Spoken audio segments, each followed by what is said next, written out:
자, 이제 모세를 중심한 복귀 섭리의 말씀을 공부하도록 하십시다. 자, 목차의 내용입니다. 이 모세를 적은 상당히 복잡한 내용들이 있습니다. 이게. 자, 그렇지만 그 말씀에 대한 내용을 잘 정리해 보면은 그렇게 어려운 내용은 아닙니다. 자, 모세와 예수님을 중심한 복귀 섭리. 아모스 3장 7절에 보게 되면 주 여호와께서는 자기 비밀을 그 종 선지자들에게 보이지 아니하고는 결코 행하심이 없으리라 그랬습니다. 그렇기 때문에 하나님께서는 무엇인가 하실 때는 종 선지자들 알려주고 하신다 그런 얘기입니다. 따라서 성서는 하나님의 구원 섭리의 비밀이 들어있는 것입니다. 그래서 선지자를 통해 가지고 그 비밀을 암시적으로 걷게 했고, 그 내용은 바로 타락한 인간이 사탄을 굴복하기 위해서 걸어가야 될 내용이 바로 성서 속에 감춰진 내용입니다. 그래서 그 사탄 굴복 노정을 야곱이는 에서 굴복으로 말미암아 사탄 굴복 본보기 노정을 보여주었고, 모세는 형상 노정으로서 민족이 사탄 굴복하는 노정을 보여줬습니다. 예수님은 실제 노정으로서 사탄을 실체적으로 굴복시키는 길을 개척해 가지고 만민이 그 길을 가도록 교육하여 사탄을 굴복하게 하는 그런 분이 바로 주님으로 오신 예수 그리스도였습니다. 자, 그럼 사탄 굴복의 본보기 노정, 예수님의 전형적 노정으로서 야곱 노정과 모세 노정을 세우신 이유, 하나님께까지 순종 굴복하지 않은 사탄이, 다시마 사탄이가 이 천사장이 자위치 따라 사탄이가 되었습니다. 이 사탄이는 하나님께까지도 순종 굴복하지 않은 사탄이 예수님과 성도에게 굴복할 리가 없습니다. 그래서 하나님께서는 인간을 창조하신 원리적 책임을 지시고 사탄을 굴복시킨 전형적 노정인 인간 야곱과 모세를 세움으로 말미암아 하나님의 책임 분담으로 부모의 입장에서 사탄 굴복시키는 것을 보여주셨습니다. 따라서 예수님은 인간 조상으로 오셔서 야곱과 모세 노정대로 걸음으로써 사탄을 굴복, 또는 성도들은 예수님의 노정을 그대로 걸어가면서 사탄을 굴복시키게 되는 것입니다. 그 말은 무슨 말인가 하니, 하나님에게도 자연 굴복하지 않은 사탄이 예수님과 성도들에게 굴복할 리가 없다고 말입니다. 그래서 하나님께서는 인간을 창조하신 원리적인 책임을 지시고 사탄 굴복시키는 전형적 노정을 야곱과 모세를 세워서 하나님의 책임 분담으로 말미암아 부모 대신 부모의 입장에서 보여주었습니다. 그래서 예수님은 인간 조상으로 오셔가지고 야곱과 모세를 세워서 사탄 굴복시키는 본보기 노정을 걸음으로 그 노정을 예수님은 그대로 걷게 되어 있습니다. 그래서 사탄을 굴복시키는 모든 전체의 노정을 걷게 해가지고 성도들이 또 만민이 그 길을 뒤따라서 사탄을 굴복시키고 갈 수 있게끔 본을 보이고 가르쳐 주게 된 것입니다. 자, 그럼 야곱 노정을 본보기로 해서 걸은 모세 노정과 예수님의 노정, 그 노정은 사탄 굴복 본보기 노정을 사실로 비교하면서 이 도표를 통해서 설명해 보겠습니다. 자, 아담은 타락으로 말미암아 여러 측면에서 사탄 주관권에 떨어졌습니다. 그래서 타락의 경로를 놓고 볼 때 아담은 천사의 시험에 승리하지 못하고 결국 타락했습니다. 따라서 아담이 타락한 이후에 그 육신과 영인체까지도 결국 사탄권에 들어가 버렸지요. 그래서 시체도 사탄 편에 갔고, 그리고 복귀 섭리는 수리적인 복귀인데 3단계, 12대, 그 다음에 7일 창조, 그래서 3수, 12수, 7수라고 하는 것을 단간복귀하게 되는 것입니다. 이걸 통해 사탄 굴복 본보기 한다는 거죠. 그 다음에 지팡이, 모자 협조, 가난 복귀, 사탄을 괴멸하는 것, 이와 같은 노정이 아담이 타락한 이후에 타락 경로에 따라서 사탄이가 들어오는 것을 단간복귀하는 결국 본보기 노정을 야곱이가 걷게 됩니다. 자, 그러면 야곱이는 상징적 노정을 걷는데 가정 중심해 가지고 걷습니다. 그래서 아담이 천사의 시험에 승리하지 못하고 타락했는데 야곱이는 천사와 씨름을 해가지고 승리해가지고 결국 이스라엘 이름을 얻게 됩니다. 그 다음에 이 야곱이는 형으로부터 장작을 뺄 때 떡과 팥죽으로 장작을 뺐죠. 그러니까 떡이라는 것은 육과 같고 팥죽은 피와 같은 것을 상징합니다. 피를. 그 다음에 야곱이가 죽은 후에 시체도 40일 분립 위에 사탄에게 내주지 않습니다. 그래서 야곱이 죽은 후에 시체가 어디로 갔는지 행방이 성경에 기록하지 않고 있습니다. 또 이 야곱이는 새로운 섭리를 출발할 때 반드시 3일 노정을 걸었듯이 야곱이도 그리 걸었습니다. 그 다음에 12자식 그리고 70가족이 결국에 애굽에 돌아가 가지고 사탄 분립 노정을 하는 400년 애굽 고역을 걷게 됨과 동시에 믿음의 기대를 세우는 그런 출발의 야곱 가정이 애굽에 들어가게 됩니다. 그 다음에 지팡이는 야곱이가 약복강을 건널 때 천사와 싸워가지고 환도뼈가 부러졌을 때 지팡이를 짚고 약복강을 건넜습니다. 그 다음에 모자엽전은 야곱이는 이미 말씀드렸듯이 장자 기업을 형으로부터 뺏고 아버지로부터 축복을 받게 될 때 어머니의 협조로 말미암아 결코 형님에게 가져가야 될 장자의 축복을 동생 야곱이가 얻게 되지요. 그 다음에 가나안 복귀는 화란 땅에서 가나안을 간다는 말은 화란은 지옥과 같고 가나안은 천국과 같은 것입니다. 그래서 가나안 복귀한다는 말은 타락으로 지옥으로 떨어진 인류가 장차 하나님 소망했던 가나안 땅으로 간다는 말은 하나님의 창조의 상세계로 간다고 하는 것을 말하는 것입니다. 그래서 야곱이도 화란 땅에서 가나안으로 가게 되는 거죠. 또 사탄을 괴멸시키는데 야곱이는 우상을 가지고 나옵니다. 그래서 상수리나에 묻고 그 사탄이 상대하고 있는 우상을 괴멸시키죠. 원래는 사탄이가 없었던 건데 아담이 타락으로 말미암아 사탄이가 생겼습니다. 그래서 사탄이 들어오는 굴복 본복 인호종의 야곱이는 그 사탄을 상징하는 우상을 상수리나 밑에서 괴멸시키죠. 이 노정을 따라서 모세도 형상적인 민족적 노정을 사탄을 굴복시키면서 본을 보이며 가는 것입니다. 그래서 모세는 하나님의 말씀을 받고 애굽 백성을 구하러 가려고 밤에 천막에 잠을 자고 아침에 났을 때 하나님 모세를 죽이려고 합니다. 그러나 그 하나님의 시험 가운데 부인 십보라가 아들 할례를 하지 않아서 할례함으로 말미암아 죽을 자리에서 모세는 승리하게 됩니다. 그렇기 때문에 사탄과 싸워 승리했던 야곱이와 같이 이 모세는 하나님의 시험에서 승리하게 되는 거죠. 그리고 이 모세가 백성을 데리고 가나안을 갈 때 요단강을 홍해를 건너게 되면 이미 먹을 것이 다 떨어져서 그때부터 하나님 만나와 메추라기를 줘가지고 백성을 먹이며 데리고 나옵니다. 그것은 육과 영과 떡과 팥죽 같은 것이 만나와 메추라기입니다. 또 모세는 사탄 분립 그런 자리에 있기 때문에 모세가 죽은 이후에 시체도 사탄에게 주지 않는 것입니다. 그래서 성경에 보게 되면 사체 분립 이후에 모세의 시체가 어떻게 되었다고 하는 것을 확실히 기록하지 않고 있습니다. 그 말은 시체까지도 사탄에게 보이고 내주고 싶지 않다고 말이죠. 그 다음에 3일 노정을 걷습니다. 모세가 백성을 데려 나올 때 3일 노정을 걸어서 사탄 분립 노정을 걷죠. 그리고 12지파장을 중심해가지고 70장로를 세워서 조직 편성해가지고 60만 대군을 데리고 나옵니다. 그 다음에 마지막 홍해를 건널 때 지팽이로 홍해를 갈라가지고 백성을 데리고 넘습니다. 마치 야곱이는 약복강을 지팽이를 짚고 건너왔듯이 모세에게는 백성을 데리고 홍해를 지팽이로 갈라가지고 데리고 나옵니다. 그 다음에 모자 협조를 받게 됩니다. 이 모세도 태어났을 때 대단히 어려운 환경에 태어났습니다. 그때는 히브리 백성들이 대단히 많이 번성해서 애굽에서 대단히 두려움을 느끼게 됩니다. 그래서 결국에 칙령을 내리기를 히브리 백성이 남자이려면 모두 죽이라고 칙령을 내립니다. 그때 모세가 태어났어요. 그런데 어머니가 낳고 보니 그 용모가 단정하고 그리고 우렁찬 음성을 보니 죽이기에 너무 아까웠습니다.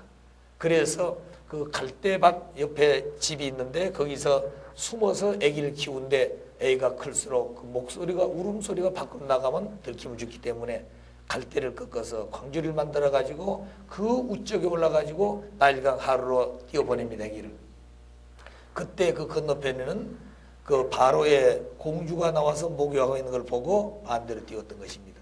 그래서 공주가 목욕을 하다가 뭔가 떠오르는 것을 보고 건져보니 아기가 광주에 들어있는데 히브리 강포에 쌓여 있었습니다. 그러니까 그 아기는 히브리 백성의 아기라는 것을 이 바로의 공주는 알고 있었습니다. 그리고 궁으로 데려갔을 때 그 유모로서 그 어머니가 찾아가서 아기에 대한 유모를 구하지 않냐고 해가지고 어머니가 궁에 들어가서 40년 동안 모세를 기르게 됩니다. 그 기름으로 말미암아서 어머니는 모세에게 젖을 먹이면서도 너는 애굽 백성이 아니라 히브리 백성으로서 이 고욕당하는 백성을 데리고 출애굽할 것을 마음속에 두고 기도하고 정성들였던 것입니다. 만일 그때 그것이 표출되어지면 모세도 죽고 그 어머니도 죽게 되는 거죠. 그렇기 때문에 지혜롭게 어머니는 모세에게 교육을 했습니다. 그래서 모자 협조로 말미암아 죽을 자리에서 모세는 살게 되고 결국 애굽 백성을 이끌어 나올 수 있는 애굽에서 백성을 끌고 나올 수 있는 하늘이 세운 지도자가 되게 됩니다. 그리고 애굽에서 가나안으로 온다는 말은 지옥에서 천국으로 복귀되어지는 노정을 걷게 되고 그리고 시내산에서 아론과 훌이 금송아지를 섬기했을 때 40일 금식을 해가지고 받아온 그 두 석판으로 깨서 가루를 내가지고 물에 타서 그 백성들에게 먹입니다. 역시 이것도 금송아지는 사탄 곧 우상을 상징하기 때문에 우상을 괴멸하는 노정을 모세도 걷게 됩니다. 그 다음에 예수님 실체적 국가 노정을 놓고 볼 때 예수님은 사탄으로부터 3대 시험을 받게 되고 그 시험에 승리하게 됩니다. 그리고 예수님은 마지막 십자가를 앞에 놓고 제자들에게 성만찬할 때 떡을 띄워주면서 이건 내 살이고 보도를 주면서 이건 내 피라 그랬습니다. 그러니까 예수님의 피와 살을 먹었던 제자들은 결국 상식을 보게 되면 예수님의 아들, 딸의 가치를 갖게 되었다 이거죠.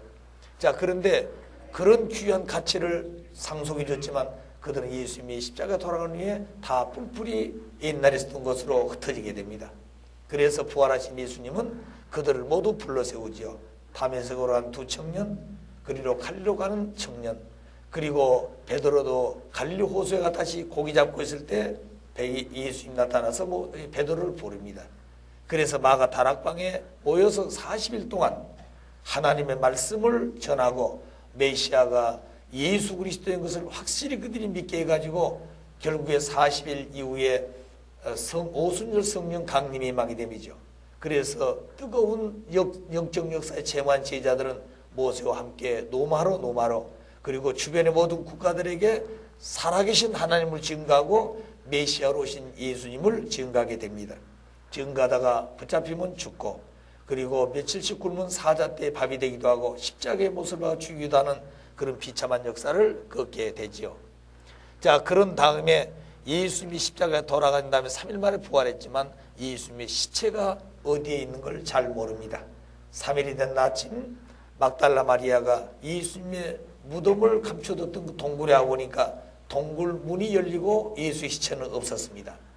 그래서 성경에는 예수님이 십자가에 돌아가기 너희들이 나를 죽이면 나는 3일 만에 다시 부활할 것이다.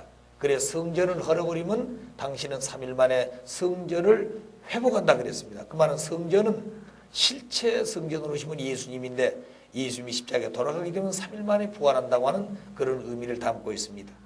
자, 그런데 예수님이 시체가 없어졌어요. 그래서 그때 당시 모든 사람들은 말씀 그대로 예수님은 영육 실체로 부활한 것이다 이렇게 보고 있는데 영육 실체로 부활한 것이 아니라 영적으로 부활했고 육체는 사탄에게 내주지 않기 때문에 제자들을 통해서 어디다가 다른 곳으로 옮겼다 이렇게 말씀드릴 수밖에 없습니다. 그러나 하나님도 그 시체가 어딘지 알 것이고 예수님도 당신 시체가 어디에 있다고 하는 사람 알지 않겠습니까? 그렇기 때문에 예수님의 시체가 꼭 필요하다면 틀림없이 하나님께서는 가르쳐 줘가지고 예수의 시체가 계신 곳을 분명히 알려주라 생각되어집니다. 그래, 그 말은 무슨 말인가니 시체까지도 사탄에게 보이고 싶지 않고 사탄에게 이기고 싶지 않다 그 말입니다. 자, 그 다음에 3일 노정이 있습니다. 3일 노정. 그렇기 때문에 3일 노정은 반드시 사탄 분립 기간이기 때문에 예수님이 십자가에 돌아가는 후에 3일 만에 부활하시죠. 자, 그 다음에 예수님이 12제자, 그 다음에 70문도, 그 다음에 예수님은 백성을 데리고 사망의 고해를 건너는 것입니다. 마치 야곱이 약복강을 건너듯이. 그리고 백성은 홍해를 건너듯이 지평이로 건너줬어요. 그 다음에 예수님 때는 이 사망의 고해를 건너는데 지팽이는 장차 오실 예수님을 상징하기 때문에 예수님이 사망의 고해를 넘게 해가지고 백성을 데려가는 것입니다. 그 다음에 모자협조, 야곱도 모자협조를 받아서 장자급을 받았고 모세도 모자협조를 통해서 죽을 자리에서 살아나게 되는 것입니다. 예수님도 모자협조를 통해서 헤롯왕의 칙령에 따라 죽을 수밖에 없는데 아기를 얻고 애굽으로 피난가서 그 핏덩이의 아기가 살게 됩니다. 그래서 모자협조를 받았다는 거죠.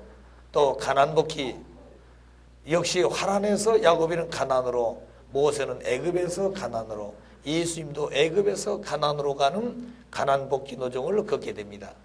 또 예수님은 사탄을 괴멸하는데 과거에는 우상을 상술이 나온 것 같아요. 모세노정은 우상을 금송아지를 만들어 가지고 하나님을 불신했던 그 유대 백성들 앞에 금송아지를 깨 가지고 결국 물에 타서 백성을 먹이고 우상을 괴멸시켰습니다. 그런데 예수님 때에는 그런 상징적인 것으로 하는 것이 아니고 말씀과 권능으로서 사탄을 굴복시키는 것이죠. 그러면 이 노정을 따라 우리들이 성도들이 가는 길도 역시 마찬가지입니다. 우리도 가는 길에는 반드시 시험이 있다는 거죠. 자, 그러면 하나님의 아들 딸 되기 위해서는 사탄 편 속에 들어가서 사탄의 시험에 승리하고 와야 되는 것입니다. 그래서 우리가 축복받기 위해 초창기에는 반드시 공적인 3년 노정을 걸었어요. 그 노정은 예수님을 따르던 베드로가 2년 8개월 만에 예수님을 배신했는데 하나님을 모시고 따라가는 마지막 아들 딸들은 어떤 어려움이 있더라도 3년 이상은 굴복하지 않고 사탄에게 시험에 승리하고 돌아와야 됩니다. 그래서 과학의 초창기는 처녀 총각이든지 할아버지 할머니든지 학생들인지 누구나 개척에 나가서 홀로 승리하고 와야 됩니다. 거기 가서 싸움에 승리하는 것은 첫째, 많은 주변 사람들이 결코 시험하는 게 뭐냐면 돈 때문에 여러 가지 어려움이 당하지 않느냐. 그래서 이렇게 살지 말고 직장과 돈을 벌어라. 그 돈 가지고 유혹하는 것이죠. 그 다음에 거기에 승리하게 되면 이제 좋은 직장을 줄 것이니까 직장 생활하지, 또 직장 생활하면서도 이런 일을 할 수 있지 않냐고 여러 측면에서 유혹하게 됩니다. 그러나 원래 개척을 나갈 때 기준을 잃어버리게 되면 거기 시험에 승리하지 못하게 되죠. 그걸 승리하게 되면 그 다음에는 남자 앞에는 여자가, 여자 앞에는 남자가 유혹을 하고 시험을 하게 됩니다. 이와 같은 3대 시험에 승리하지 않고는 하나님의 아들, 딸로서 돌아갈 길이 없는 것이에요. 그래서 주신 말씀대로 절대성 위에 책임 분담을 완수하지 않으면 해방권이 없는 것입니다. 자, 그 다음에 우리들도 그 길을 따라서 살과 피, 그렇기 때문에 어디 가든지 간에 하나님의 그 피와 살을 이어받고 살아요. 그것이 오늘 우리 축복 가정들입니다. 축복 가정들은 찾아오신 참 부모님의 피와 살을 이어받아 가지고 혈육의 아들, 딸이 된 것이죠. 그렇게 앞으로 만민은 참 부모님의 피와 살을 먹고 피와 살을 받아서 아들, 딸이 되는 과정을 겪어갑니다. 그 다음에 사탄 분립, 축복 가정은 죽은 후에도 시체를 아무데나 불에 태우거나 또 아무데나 두면 안 됩니다. 그래서 성스러운 승화식을 하게 되고 원전으로 모시면 안 되는 것이에요. 3일 노정, 언제나 우리에게도 새로운 섭리를 출발할 때는 3일 노정을 걷고 3일 정성을 들이고 그 일을 시작해야 되는 것입니다. 그 다음에 12제자, 역시 우리들도 12수를 찾아 세워야 되고 12 믿음의 자녀가 되겠습니다. 그 기본은 세제자가 되죠. 그리고 70문도, 그런 기준을 우리가 찾아 세우는 것입니다. 그 다음에 고해, 우리도 이 타락한 세상을 극복하고 가지 않으면 안 되는데 우리 힘으로는 갈 수가 없습니다. 그래서 주님께서, 참 부모님께서 가르쳐 주신 대로 부모님과 함께 이 사망의 고해를 헤치고 따라가지 않으면 안 되는 것이에요. 우리를 또 모자 협조를 받지 않고는 승리할 수가 없습니다. 그래서 결혼하기 전에는 어머니의 협조 또는 누나의 협조라든가 여동생의 협조라든가 그리고 결혼 후에는 부인의 협조 또는 딸의 협조를 받지 않고서는 결코 승리하기가 어려운 것입니다. 또 우리를 또 애굽에서 가나안으로 저희들이 태어난 고향은 사탄편 입장에 있는 땅입니다. 그래서 그 땅에서 하나님을 모실 수 있는 곳으로 갔다가 다시 돌아오는데 그것이 애굽에서 가나안으로 간 것 같습니다. 그래 과거에는 모두 고향을 떠났어요. 그리고 개척을 했습니다. 그런데 부모님께서는 90대 들어오셔가지고 뭘 하셨습니까? 다 모양을 하게 만들었다고 말입니다. 이것이 역사적으로 누구도 하지 못했고 누구도 그 자리를 축복하지 못했던 것을 참 부모님은 승리하셔서 아들, 딸에게 상속해주는 축복의 내용이었습니다. 자, 그리고 오늘 우리들은 언제나 주신 말씀을 가지고 사탄을 굴복시키고 말씀을 가지고 원칙된 생활을 내서 어디 가든지 간에 세상에 속화되지 않고 살아야 되는 것입니다. 자, 그렇기 때문에 원리와 말씀을 모르게 되면 세상에 속화되고 사탄이 침범할 수 있는 그런 생활을 하게 되는 것이에요. 그래서 말씀이 권능이고 또 하나님의 사랑과 모든 축복이신 내용이 우리에게는 권능의 내용이 되겠습니다. 그래서 말씀을 잊어버리고 살면 안 된다 하는 얘기가 되겠습니다. 자, 모세 중심한 복귀 섭리의 개관, 복귀 섭리의 원칙은 동일합니다. 그 말은 메시아를 위한 기대는 믿음의 기대, 실체 기대. 그런 복귀 섭리의 원칙은 동일합니다. 그런데 모세 로종과 그 앞에 있었던 아담, 노아, 아브라함 가족의 섭리하고는 차이점이 있습니다. 그건 다른 것이 뭐냐? 가정적 섭리에서 민족적 섭리로 돌아왔다고 말입니다. 그래서 아담 가정, 노아 가정, 아브라함 가정이라는 가정 중심한 복지 섭리를 했지만 이제 모세 때는 민족적 가난 복귀로죠. 그런 민족 중심한 섭리로 왔기 때문에 범위가 넓어졌다고 말입니다. 따라서 가정적 섭리 기대는 복귀 기대 섭리 시대였지만 민족적으로 걸어갈 때는 복귀 섭리 시대가 되는 것이죠. 또 그리고 상징 헌재를 통해서 가정 중심한 섭리 때는 했지만 이제 민족적 가난 복귀 노정을 갈 때는 하나님의 말씀을 중심으로 탕감 조건을 세워서 가게 됩니다. 이것이 이전 섭리와 모세 중심한 섭리의 차이점이고 다른 점입니다. 그럼 모세의 위치, 다시 모세의 특수성이 있습니다. 모세에게는 모세는 하나님의 대신자라 그랬습니다. 따라서 곧 모세는 신이다 그런 얘기가 되겠어요. 그게 출애굽기 4장 16절에서 또는 출애굽기 7장 1절에 본 모세는 하나님의 대신자라고 하는 내용이 기록되어 있습니다. 또 예수님의 모의자입니다. 모세는 모의자란 말은 장차 예수님이 오시게 되면은 모세가 걸었던 그 노정을 그대로 간다고 말입니다. 왜? 사탄을 굴복시켜야 되기 때문에. 그래서 모세 노정을 잘 보게 되면 장차 오실 예수님이 어떻게 될 것이라는 것을 그냥 그대로 보이기 때문에 알게 됩니다. 그래서 예수님은 육신을 쓴 신으로 오신 것이에요. 모세는 육신을 쓴 신이듯이 예수님도 육신을 쓴 신이었다고 말입니다. 왜? 모세는 예수님이 가셔야 될 전형적 노정이었기 때문에 그런 가치를 세워가지고 본을 보였습니다. 또 모세 노정은 예수님의 전형적 노정이었어요. 그래서 모세는 형상적 노정을 걷게 되고 예수님은 실체적 노정을 걷는데 모세의 성장, 출생과 성장과 죽은 그런 서거의 내용과 예수님의 출생과 성장과 서거의 내용이 비슷합니다. 왜? 전형적 노정을 가야 되기 때문에. 그래서 민족이 불신하게 되면 1차에 승리하지 못하고 3차에 걸쳐서 연장된다고 하는 것을 오늘 이 섭리노정에서 보여준 것입니다. 그래서 애굽에서 가나안을 가는데 애굽은 사탄 국가, 사탄 입장이고 그리고 가나안은 하나님의 이상에 있는 천국의 상징적인 곳입니다. 그래서 전 인류가 가야 될 노정은 사탄 세계에서 하나님 중심한 가나안 복귀 노정으로 가는 노정과 똑같아요. 그래서 민족이 불신하면 1차 노정에 승리하지 못하고 2차, 3차까지 간다고 말입니다. 그래서 모세 노정 1차는 바로 궁중에서 40년 노정을 믿음을 세워서 결국 출애굽을 백성이 해 들어간다면 21일 만에 가나안 땅에 가게 되는 것이 왜? 블레셋 고등길부터 바로 직선으로 간다고 말입니다. 그런데 1차 백성들은 모세를 불신함으로 말미암아 출발도 못하고 끝이 나버렸습니다. 그래서 모세는 바로 궁중에 들어가지 못하고 다시 쫓겨나 가지고 바란 광야로 갑니다. 그래 40일 미디안 광야에서 40일 노정을 걸어 가지고 다시 호렙산에서 하나님을 만나 가지고 백성을 구하러 오지요. 그래서 백성을 데리고 출애굽을 하는데 21개월 노정을 가게 됩니다. 그러니까 하루가 달로 바뀌어졌다고 말이죠. 자, 그래 가지고 백성을 데리고 시내산에까지 와서 석판을 만들어 가지고 법궤를 만들고 성막을 짓습니다. 그래서 다시 출발했는 또다시 불신해 가지고 사탄이가 침범함으로 그 사탄 분립하기 위한 40일 노정을 결국 12지파장을 민족 전체를 대표해서 여리고성 정탐을 보냅니다.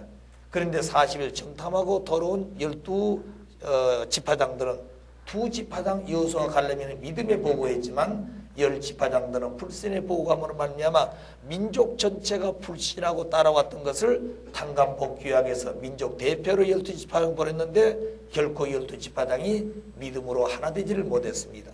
그래서 그 백성들은 광야에서 더 이상 출발하지 못하고 바란 광야에서 40노정을 걷게 되고 애굽에서 출발했던 백성들은 다 거기서 죽습니다. 광야의 독설밥이 된과 동시에 여기서 태어난 아기들이 40세가 되어가지고 이제 2세인 여호수아와 갈렙 중심해가지고 출발하게 된 것이죠. 자, 그래서 결국 요단강을 건너서 가나안 땅에 입성하게 된 것이 이 모세 중심한 민족적 가나안 복귀 노정입니다. 자, 그럼 그런 노정을 전반적으로 간단하게 설명했습니다만 그 노정을 이 도표를 통해서 다시 한번 설명해 보겠습니다. 이스라엘 백성들은 이미 아브라함이 재물 실상으로 말미암아 야곱 중심해 가지고 12자식과 70가족이 나암 세세옵니다. 애굽에. 여기에 와서 고역을 살지요. 그래서 400년 살게 됐는데 결국에는 30년간을 더 종살이를 만듭니다. 이 바로는 결국 이스라엘 백성들을 400년 고역시키고 보내줘야 되는데 안 보내줘요. 그래 보내준다 10번을 속이면서 30년을 더 종살이 시킵니다. 그래서 430년 만에 하나님은 모세를 불러가지고 결국 이 백성을 구하라 그러죠. 근데 제일 먼저 이 백성들을 데리고 나올 때 하나님 계획은 1차 노정이 여기서부터 바로 직선으로 가는 노정입니다. 이게 그렇게 됐으면 21일이면 1차 계획대로 가게 돼 있었던 거예요. 여리고성을 넘어서. 그런데 백성들은 모세를 불신함으로 말미암아 그 길을 가지 못했습니다. 그래서 그때 그 내용은 모세가 40일 동안 궁전에 있다가 어느 날 궁 밖에 나와봤더니 그 백사장에 애굽 백성과 히브리 백성이 싸우고 있었습니다. 그래 너무나 분해가지고 애굽인을 쳐 죽여서 모래에 묻어놓고 궁으로 돌아왔습니다. 그런데 그 사실이 알게 되면 모세는 살아남지 못하죠. 그래 그 다음 날 아침에 또다시 백사장에 나갔더니 그때는 히브리 백성들이 싸우고 있었어요. 그러면 그때 이 백성들은 모세가 궁에서 왕자로 컸지만 그가 어째서 애굽인을 죽였냐면 히브리 백성 싸우는데 그걸 보고 모세는 히브리 백성이구나. 히브리 편에 있는 지도자구나. 그래서 모세를 믿고 따랐더란다면 21노정을 바로 갈 수 있을 건데 그들은 그 다음 날은 불신했습니다.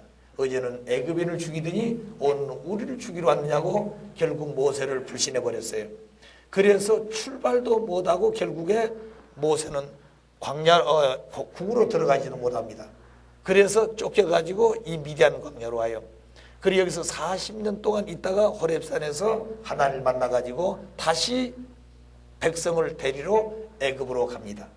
그래 바로를 중심해가지고 3대 권능과 10가지 재앙을 가지고 모세를 굴복해 백성을 데리고 나오는 거예요. 그것이 2차 노정입니다.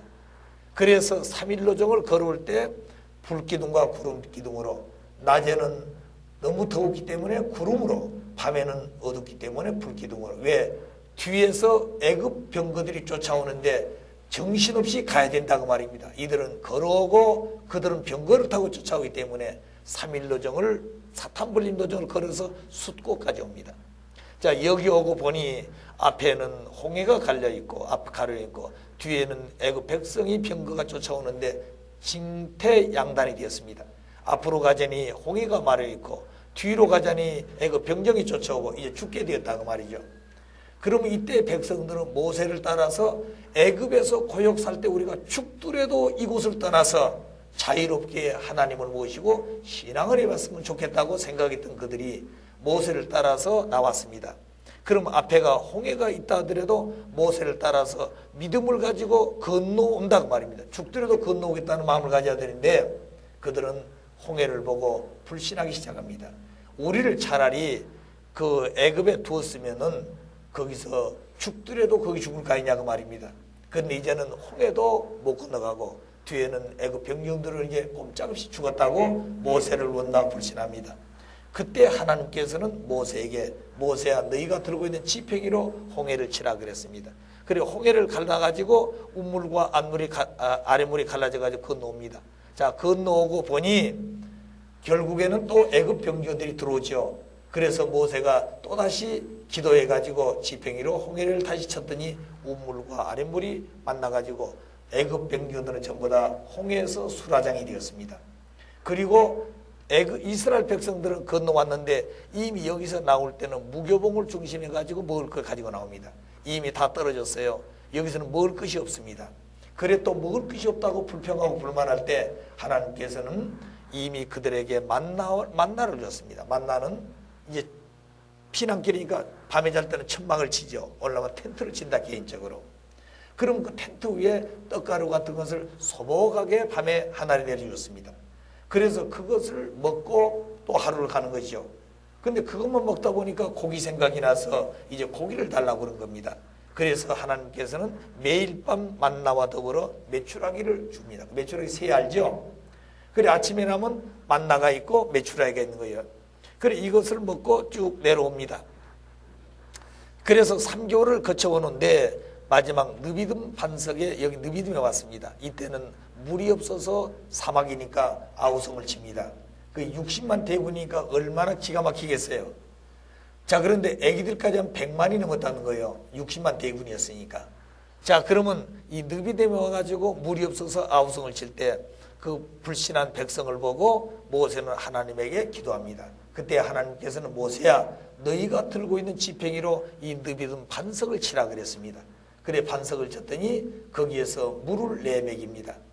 자 그래서 60만 대군을 물을 내먹여 가지고 다시 행진을 하는데 앞에 가니까 아멜렉 족속들이 다 가로막고 거기를 통과를 못하게 하는 것이죠. 그들은 창칼을 들고 모든 경비를 쓰고 뭐라고 할까요? 적이 오면 전쟁할 수 있는 그런 준비를 하고 있는데 이스라엘 백성들은 종살이도 하기 때문에 아무것도 없는 것이에요. 자 그래서 이 길을 지나가는데 지나갈 수 없으니까 이제 싸움을 하는 것입니다. 그때 모세는 뒷동산에 가서 싸우고 있는 여호수아 갈렙이를 바라보면서 두 손을 딱 들고 있는 거예요. 이렇게. 그래 모세의 손이 번쩍 들고 있으면 여호수아 갈렙이는 힘을 얻어가지고 아멜렉 족을 치기 시작합니다. 근데 그 손이 언제까지 그러고 있겠어요? 힘이 없어 점점점 내려가면 여호수아 갈렙이는 힘이 없어가지고 지는 거예요. 이것을 보았던 아론과 훌이 빨리 쫓아가서 양쪽 모세의 팔을 딱 받치고 있는 것입니다. 그래서 결국 여호수아 갈렙이는 아멜렉 족을 치고 승리하게 되죠. 그리고 다시 시내산까지 옵니다. 이 기간이 12달 걸려서 왔어요. 자 그래가지고 시내산 왔는데 이때부터는 지금까지 오는 과정을 보게 되면 수없이 백성들이 불신했어요. 먹을 것 때문에 불신하고 어려워서 불신하고 힘들고 불신하고 자 그런 입장이 볼 때 그래도 모세가 지도자로서의 믿음을 가지고 있기 때문에 백성을 데리고 여기까지 온 것입니다. 그러나 모세도 사람이기 때문에 만일 불신하게 된다면 이 백성을 데리고 가나안에 갈 수가 없어요. 그래서 복귀 섭리는 파탄이 되기 쉽지요. 따라서 여기에 온 백성을 놓고 모세는 시내산에 올라가지고 40일 금식하면서 두 석판을 받아옵니다. 그 두 석판에게는 10가지의 계명이 적혀 이것을 십계명이 적혀 있습니다.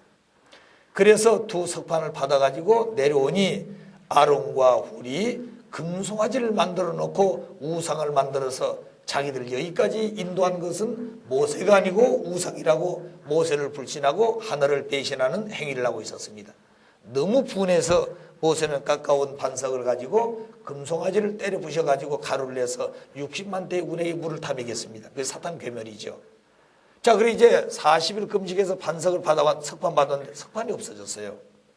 그렇기 때문에 다시 모세는 하나님의 말씀을 따라서 40일 금식을 또 하고, 그리고 어디 가는 거니? 석판을 과거에는 하나님이 깎아줬는데 이제는 모세가 깎아가지고 말씀을 받으러 갑니다. 자, 그래 회개를 시켜놓고 석판을 받아오니 그 백성들은 아론과를 중심해가지고 모세를 기다리고 있어요. 그래서 그 석판 중심해가지고 법궤를 만들고 법궤를 모실 수 있는 성막을 짓습니다. 자, 그래가지고 결국 법궤가 앞장서가지고 이 백성을 데리고 출발합니다. 그럼 이때 믿음의 기대와 실체 기대를 세웠기 때문에 법궤를 앞세워가지고 다시 행군을 하는데, 그 믿음과 실체의 기대가 가나안에 가서 메시아를 만날 때까지 그대로 가야 되는 건데 출발을 했는데 가다 보니 또 생선이 없다고 그러고 수박이 없다고 그러고 불신합니다. 그래서 결국에 이 3개월을 거쳐가지고 이 가데스 바네아에 갑니다. 여기까지 가가지고 더 이상 전진을 못하고 12지파장을 가나안 여리고성 정탐을 보내게 돼요. 그래서 불신했던 이 백성들을 대신해서 정탐을 보냈는데 12지파장 가운데 2지파장 여호수아 갈렙이는 믿음의 보고를 냈지만, 그리고 10지파장은 현실의 보고를 냈습니다. 가고 보니 그들은 웅장한 성을 쌓고 그리고 창칼을 들고 지키고 있다 이 말입니다. 그들을 보니 자기들은 메뚜기 새끼 같더라 그랬어요. 너무나 초라했다고 말입니다. 그래서 그들을 스스로 이 여리고성을 함락하고 가나안에 갈 수 없다고 10지파장은 현실이 그랬다고 말입니다. 현실적을 보고를 냈어요. 그러나 여호수아 갈렙이는 현실이 그렇다 하더라도 하나님을 애굽에서 데리고 나올 때 우리 팔이 닿는 곳마다 하나님 것으로 축복한다고 그랬다 이 말입니다. 그러니까 그들이 아무리 견고하고 담대한 성을 쌓고 있더라도 우리가 여호와 하나님 이름으로 가게 되면 그 성은 무너질 것이라고 외치던 여호수아 갈렙 앞에 10지파장들은 돌을 들어치고 불신한 자리에 서서 결국에 하나님이 준비했던 것은 선미적인 노적의 책임을 다 못했습니다. 그래서 그들은 더 이상 전진을 못하고 이 가데스나바 밑에 미디안 광야, 바란 광야에서 40년 유리곡에 가게 됩니다. 그래서 애굽에서 나왔던 모든 사람은 다 죽고 여기서 태어난 아기들이 40세가 되어가지고 다시 가데스 바네아에 올라옵니다. 그래 이게 3차 노정이에요. 그래 가데스 바네아에 올라와가지고 제3차 민족적 가나안 기도를 하려고 준비하는데 그 백성들이 또다시 물이 없다고 아우성을 치고 모세를 반대합니다. 그때 하나님께서 모세에게 들린 지평이로 이 가데스 바네아에 반석을 쳐서 샘물을 내먹이라 그랬습니다. 자, 그때 모세는 말씀대로 한 번 쳐서 물을 내먹여야 되는데 화가 났습니다. 지금까지 보여주고 다 하나님의 능력과 권력을 그렇게 보여주는데 또다시 불신한 걸 보니 화가 났다고 말입니다. 그래서 한 번 치야 될 반석을 2번 침으로 말미암아 물은 내먹였지만 그것이 죄가 되어 모세는 직접적으로 백성을 데리고 가나안 땅에 입성하지 못합니다. 그래서 하나님께서는 모세에게 너의 사명을 여호수아하고 갈렙에게 인계하라 그랬습니다. 그래서 이 세대를 데리고 여호수아 갈렙이가 마지막 이 코스를 거쳐서 시딤을 옵니다. 여기에 와가지고 모세는 가데스나바라에서 12지파장을 보냈지만 이 여호수아 갈렙이는 2지파장을 정탐을 보냅니다. 여로소에 갔더니 이미 견고한 성을 쌓고 정탐꾼이 들어오지 못하도록 지키고 있었어요. 그런데 여호수아 갈렙이는 어떻게 해서 여리고성을 통과해가지고 가나안 땅에 갈 것인가. 자, 그런데 그것을 통과할 수 있던 것은 나압이라고 하는 기생이 숨겨져 가지고 죽을 자리 죽지 않고 탈출해 나옵니다. 그래서 그들이 나올 때는 나압 기생에게 우리가 이 여리고성을 통과하고 나갈 때는 반드시 당신들 살고 있는 집에다가 표시를 놔라 그랬어요. 그래가지고 통과할 때 다른 사람들은 죽였지만 이 나압 기생들은 살려줬던 것입니다. 자, 이런 노정을 거쳐가지고 또 3일 노정을 가죠. 사탄불림 노정을. 그래 요단에 가가지고 비로소 이 약복강, 다시 말하면 요단강을 앞에까지 옵니다. 그때 모세는 이 피스가 산에 올라가가지고 하나님 앞에 강구한 기도를 하지요. 하나님, 내가 120세가 되었는데 지금까지 소망했던 것이 저 가나안 땅을 한번 밟고 죽는 것이 소원이었습니다. 이 홍해를 약복강을 건너서 가나안 땅을 한번 발을 딛고 죽게 해주십시오 하고 간구했을 때 하나님은 안 된다 그랬습니다. 왜냐하면 애굽에서 이 요단강 건너기 직전까지는 사탄권 세계예요. 이 요단강을 건너서 바로 이 가나안에 들어가면 천국과 같은 이상의 국가입니다. 따라서 불신에서 죄를 지었던 이 모세는 가나안에 못 갑니다. 그러면 반석을 한 번치 한 두 번 친 것이 왜 죄가 되어가지고 120년 동안 기다리던 가나안 땅을 한 번 발을 딛고 죽겠다고 하는데 하나님은 그걸 들으지 못했을까? 그 반석 이타가 죄가 된 이유를 3차 로정에서 설명을 하겠습니다. 그래가지고 그들은 건너가가지고 이제 준비를 합니다. 그 준비가 뭐냐면 그동안 광야이기 때문에 이스라엘 백성들은 남자일라면 8일 만에 양부 끝을 져서 할례를 했습니다. 그런데 그동안 이 광야에서 그런 식을 못했어요. 그래서 강을 건너가지고 여기 앉아서 모두 할례를 하고 할례 자국이 났으면서부터 비로소 백성을 데리고 여리고성 함나글에 가나안 복귀를 하게 됩니다. 자, 그러면 이 노정이 모세 노정인데 모세는 민족을 거느리고 예수님을 장차 모실 수 있는 땅, 가나안 땅을 향해서 가게 되죠. 여러분이 가나안 땅은 가보게 되면 젖과 꿀이 흐른 곳이라고 소망을 데려갔는데 젖과 꿀이 흐른 곳이 어디 있습니까? 이 세계에서 가장 비참한 사막의 돌과 풀 한 포기도 제대로 없는 곳이 이 땅이에요. 그러면 거기 가서 보니까 왜 하나님이 이런 곳을 젖과 꿀이 흐른 곳이라고 희망을 주고 데리고 왔을까? 메시아를 보내야 되겠는데 메시아는 남의 나라에 보낼 수가 없어요. 하나님의 민족을 세워가지고 기대 위에 보내야 되는데 땅이 없다고 말입니다. 그래서 이 오아시스가 있고 좋은 땅은 전부 사탄이가 점령했기 때문에 하나님의 아들, 딸이 갈 길이 없어요. 그래서 사탄도 관심이 없고 사탄에게 그냥 죽어도 싫다고 하는 그곳을 하나님은 젖과 꿀이 흐르는 복지의 땅이라고 생각하고 백성을 데려갔더라고 말입니다. 자, 그 사실이 하나님의 심정 속에 얼마나 사무치겠습니까? 자, 그런 내용을 보게 되면 복귀 섭리는 비참한 노정들이 많다고 말입니다. 그걸 아셔야 돼요. 자, 그래서 이런 모든 노정을 거쳐가지고 마지막 가나안 복귀를 하게 되는데 이 모세 노정이 걸어가는 백성 데려간 노정은 전 인류의 신앙 노정과 똑같습니다. 그래서 인류는 어떤 사람은 애굽에 가서 나함새 서서 종살이를 하고 그 종살이를 마치고 이제 출애굽을 하려고 하는 사람도 있고 모세를 만나가지고 3일을 걸어서 기쁘게 출발한 사람도 있고 어쩔 수 없이 따라가는 사람도 있습니다. 자, 그래서 낮에는 밤에는 불과 구름 기둥으로 은혜를 받고 오지만 마치 숫곳에 와가지고 홍해를 만날 때는 은혜는 다 없어지고 불평과 불만이 남아지는 그런 사람도 있다고 말이에요. 자, 그래서 하나님은 그를 회개시켜가지고 홍해를 건너게 하는데 자기 믿음으로 가야 되는데 그렇지 못하기 때문에 하나님이 은사를 주어가지고 건네는 것이에요. 그러면 은사는 반드시 또 시련이 있는 것입니다. 시련이 있으면 반드시 은사가 있는 것이에요. 그래서 여기 건너고 보니 뭔가 좋을 줄 알았더니 먹을 것이 다 떨어졌어요. 그래서 먹을 것이 없다고 불신하가 오성하는 것입니다. 우리의 노정도 마찬가지예요. 뜻길을 따라가면 몇 년이면 다 뜻이 이루어질 줄 알았는데 3년 노정도 안 이루어지고 4년 노정의 뜻이 있는데 4년도 안 이루어집니다. 그래서 나중에 합해서 7년 노정이고 7년을 걷고 나니까 이게 1차 7년 노정, 그 다음에 또 2차 7년 노정, 3차 7년 노정 이렇게 가는 것이에요. 그러면 이미 하나님께서는 참모를 통해서 이미 계획이 딱 세워 있습니다.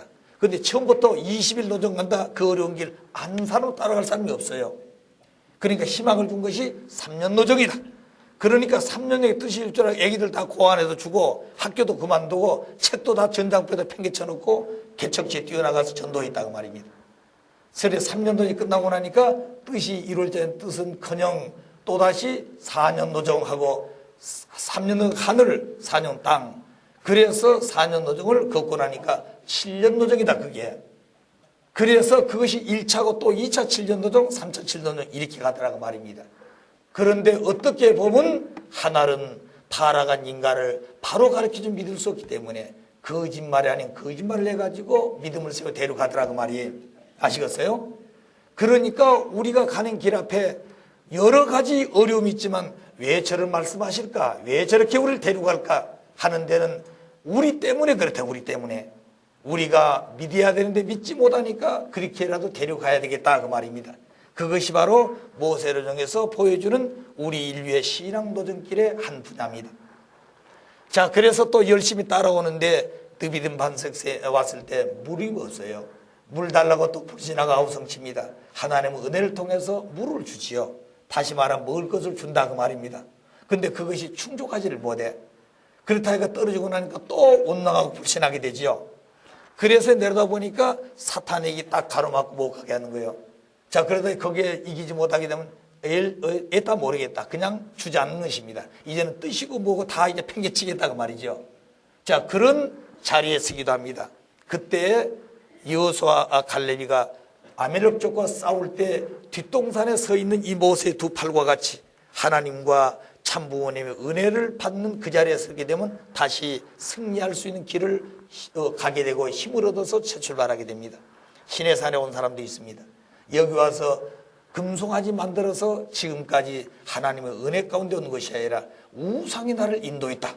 그래가지고 엉뚱한 집단을 따라다닌다든가 기도한다 해가지고 영통해서 자기가 주인 노릇을 한다든가 이런 베라벨이 되어서 벌어지는 거예요. 그 다음에 모세는 40일 금식하면서 산에 가서 십계명을 받으러 갔는데 그 모세가 없어졌다고 불신하는 사람도 있을 것입니다.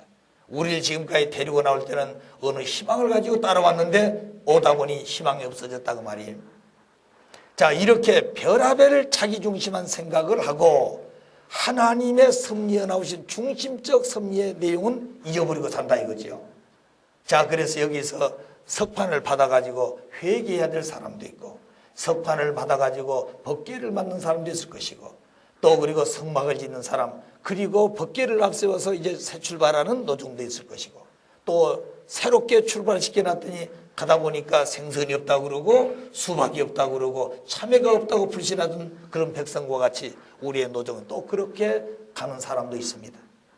자, 그리고 더 나아가서 이제 이 가데스 바라에 와가지고 불신했던 것을 벗기 위해서 다시 은사를 줍니다. 그래서 12지파장을 보내가지고 새로운 출발을 결심하려고 했던 것을 또다시 불신해가지고 광야에서 유력하는 사람도 있다고 말이에요. 그러니까 출발할 때는 소망을 가지고 뜻을 따라왔는데 그만 그 뜻을 다 가지 못하고 중간에서 하차한다든가 죽는 일이 벌어진다고 말입니다. 그래서 아버님께서는 초창기 우리에게 하신 말씀이 죽더라도 시체는 따라가야 되니 목을 밧줄을 메고 시체라도 끌고 가야 된다고 말이에요. 자, 그런데 다리를 묶어놓으면 이건 팔다리는 떨어져 버리면 시체도 못 가져가는 거예요. 그래서 이 몸을 전체를 끌고 가는 힘은 이 목이기 때문에 시체를 끌고 가도록 가야 되니 목에다가 밧줄을 매가지고 시체라도 끌고 가나안 땅에 가야 된다 그랬습니다. 그러면서 하신 말씀이 끝까지 죽지만 말고 살아마라. 자, 그렇게 권고하시고 은혜를 소망으로 삼고 살게끔 축복해 주신 우리는 부모님 모시고 사는 것이에요. 그런데 지나고 보니 어려움도 있었지만 죽지 않고 살아남고 보니 우리 앞에는 큰 축복의 은사들이 점점점 가까이 오는 것을 보게 됩니다. 자, 이런 모든 내용들이 전반적으로 하나님을 모시고 애굽에서부터 가나안에 가는 이 노정이 전 인류가 참부모를 모시고 가는 신앙 노정이 같은데 우리는 어느 위치에 지금 서 있는가 하는 것을 자기 스스로 오늘 생각해보는 기회를 가졌으면 좋겠습니다. 나는 어느 위치에 와 있느냐? 다 똑같이 않습니다. 자, 그런 입장에서 이스라엘 민족 출애굽 노정의 약도를 통해서 우리의 신앙의 위치를 다시 한번 생각해 볼 수 있는 말씀을 드렸습니다. 자, 그러면 제1차 민족적 가난복귀 노정. 믿음의 기대.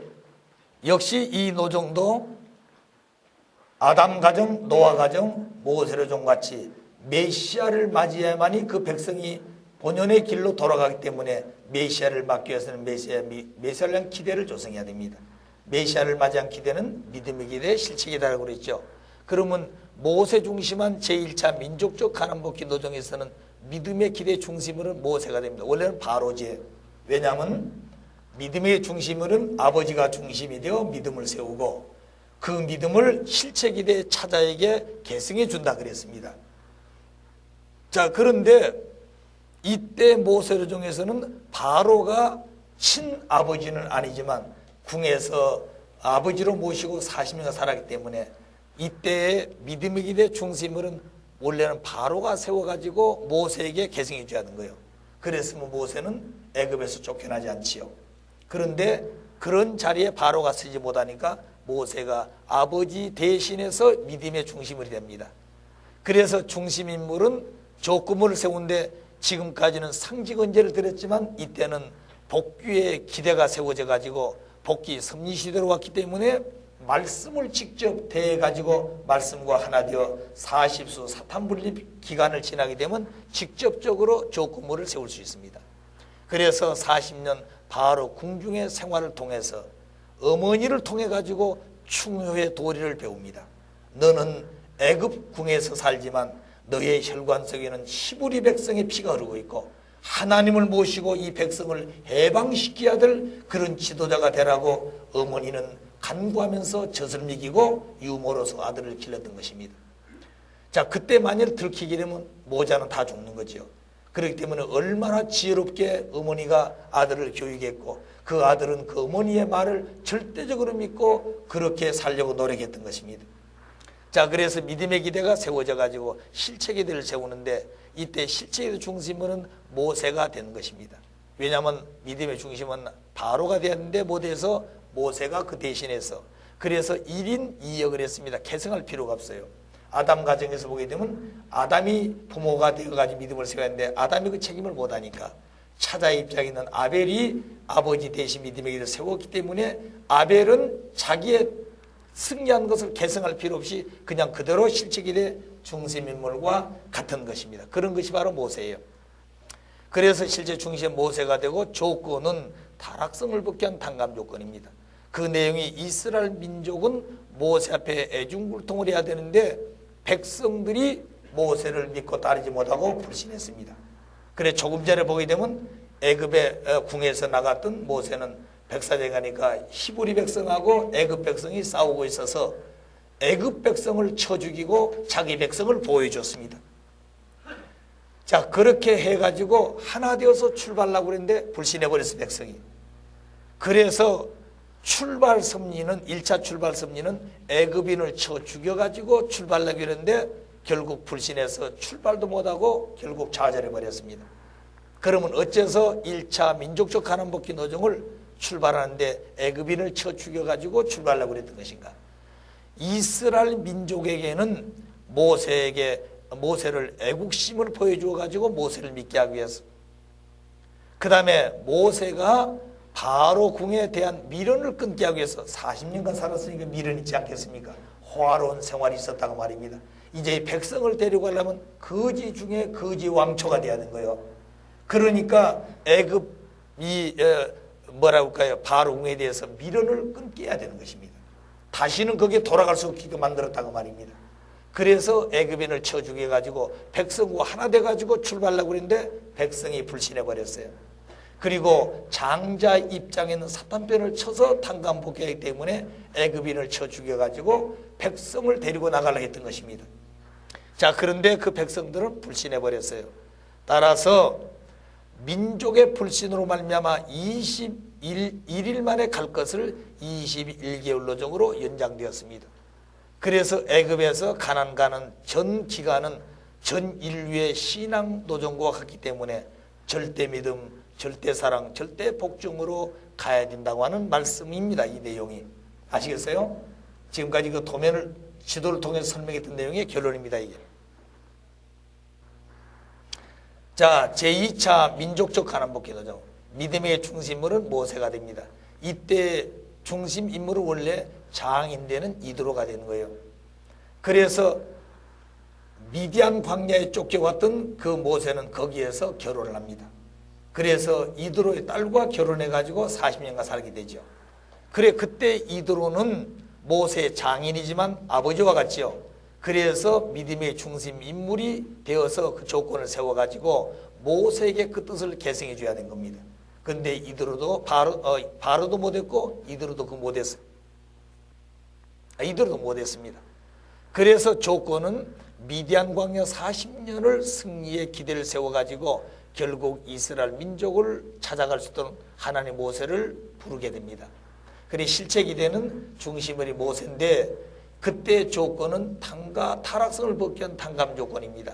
이스라엘 민족 앞에 모세는 중심 인물이 되어가지고 이스라엘 민족 모세 앞에 애중불통을 해야 됩니다. 그런데 결국 10가지 재앙과 3대 권능으로 바로를 굴복시켜가지고 백성을 데리고 나오죠. 그래서 믿음의 기대, 실체 기대가 세워집니다.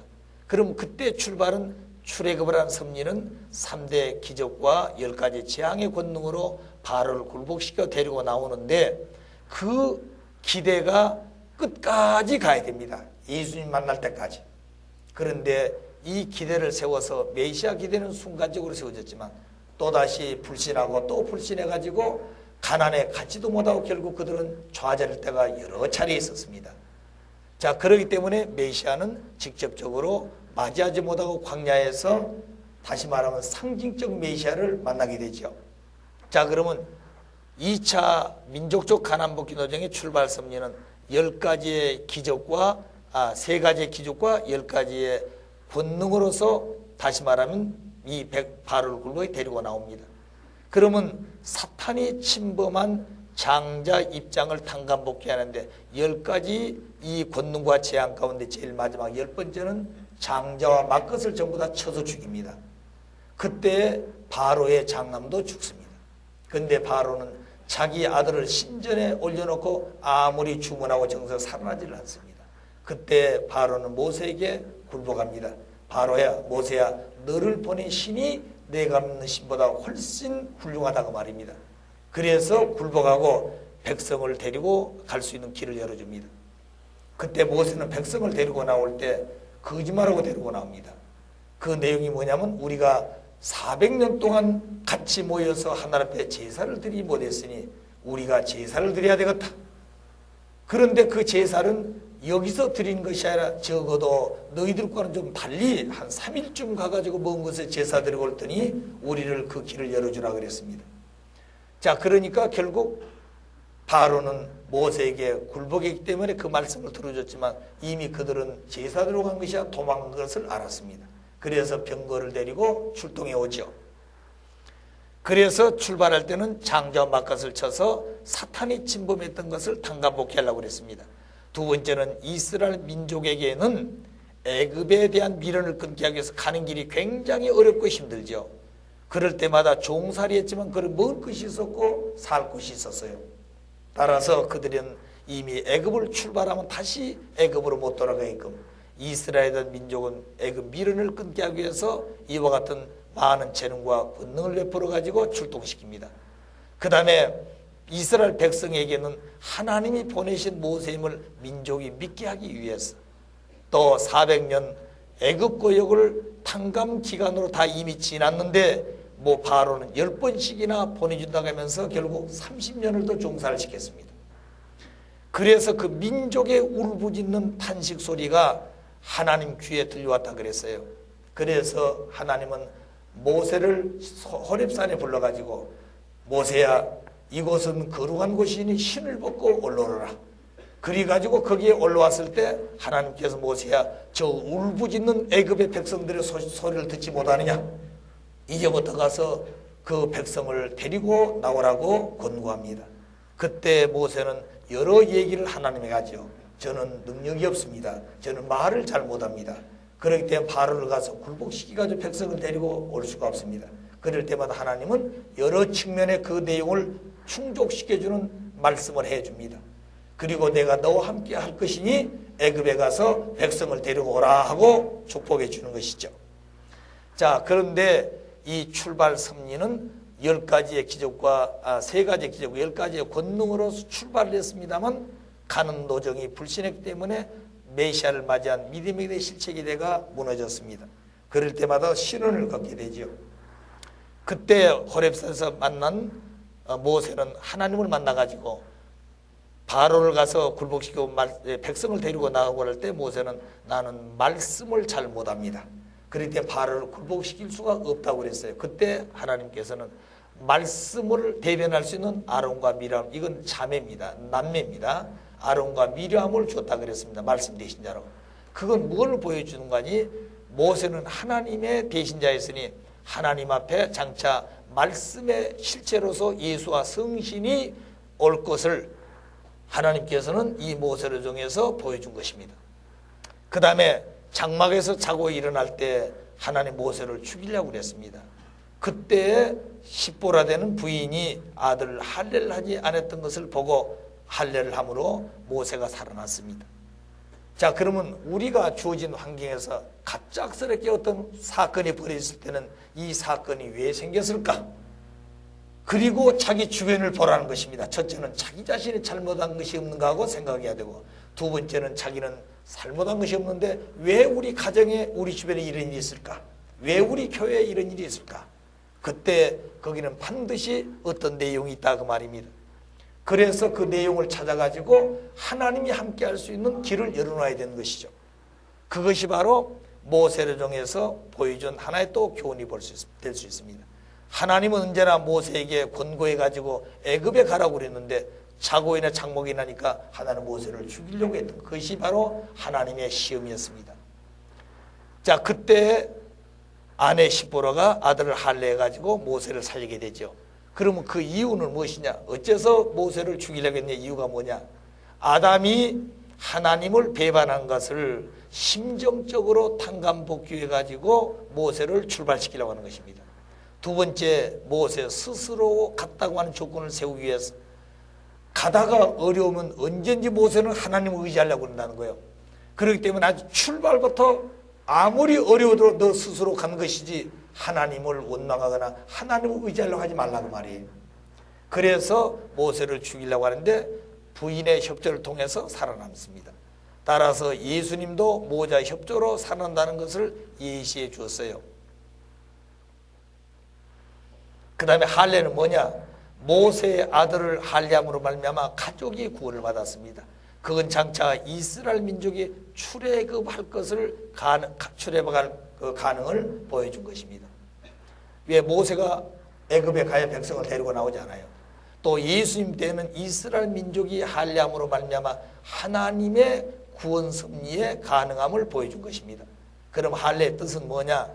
사망의 피를 뽑는 표시요, 아담이 잘못해가지고 남성의 주관성을 잃어버렸어. 그래서 남자의 주관성을 복귀하는 표시가 할례하는 시기였습니다. 그리고 본성의 자녀 복귀하는 표시로서 할례의 뜻을 가지고 있어요. 할례의 종류는 세 가지가 있습니다. 마음의 할례, 육신의 할례, 만물의 할례. 할례는 쪼개는 것이죠. 그러니까 하늘편과 사탄편으로 분립해 내지 않고는 안 된다 하는 얘기가 되겠습니다. 자, 3대 기적은 뭐냐? 간단하게 설명하겠습니다. 모세가 바로를 찾아가 가지고 그 들고 있는 지팡이를 던졌더니 뱀이 되었습니다. 그때 이 바로는 그 정도로 우리 술객 할 수 있다 술객을 불러가지고 술객이 든 지팡이로 던졌더니 그 지팡이도 뱀이 되었습니다. 그래, 모세가 던진 지팡이의 뱀하고 바로의 술객이 던진 지팡이의 뱀이 싸우더니 모세의 지팡이가 된 뱀이 바로의 술객이 든 지팡이가 된 뱀을 삼켜버렸습니다. 자, 그러면 이 노정은 무엇인가? 지팡이는 그 의미가 의지를 하고 나를 보호해주고 길잡이를 하고 불의를 보았을 때 불의를 치면서 가야 되는 것이 지팡이의 의미인 것입니다. 따라서 모세는 하나님의 대신자라고 그랬고 지팡이는 뭐냐면 예수님을 상징하는 것입니다. 그래, 만민을 이 지팡이에 의지해서 가는 것처럼 예수님을 모시고 가난 복귀를 가게 되는 것이죠. 그래서 뱀은 예수님을 상징하게 된 것입니다. 그 말은 1차 축복 복귀를 타락으로 잃어버린 것을 결국 아담 실체를 복귀할 수 있다고 하는 것을 보여준 것이 지팡이가 뱀이 되는 그 싸움이었습니다. 그래서 술객인 던진 뱀은 결국 모세는 바로는 이런 섭리의 내용을 모르기 때문에 술객을 동원해서 바로와 대결하려고 했던 것이에요. 그래서 결국 지팡이에 뱀이 되어서 승리했다고 하는 말은 아담을 복귀하는 입장을 세웠다고 말입니다. 두 번째, 손을 품어 문둥병이 되어버렸어요. 다시 품었더니 치유가 되었습니다. 그 말은 해와가 타락한 말미암아 씻을 수 없는 원죄를 갖게 되어서 그 문둥병과 같은 것입니다. 그때는 문둥병이 불치병이었어요. 그래, 불치병을 얻은 것이 바로 타락으로 말미암아 원죄를 갖게 된 해와 입장이었습니다.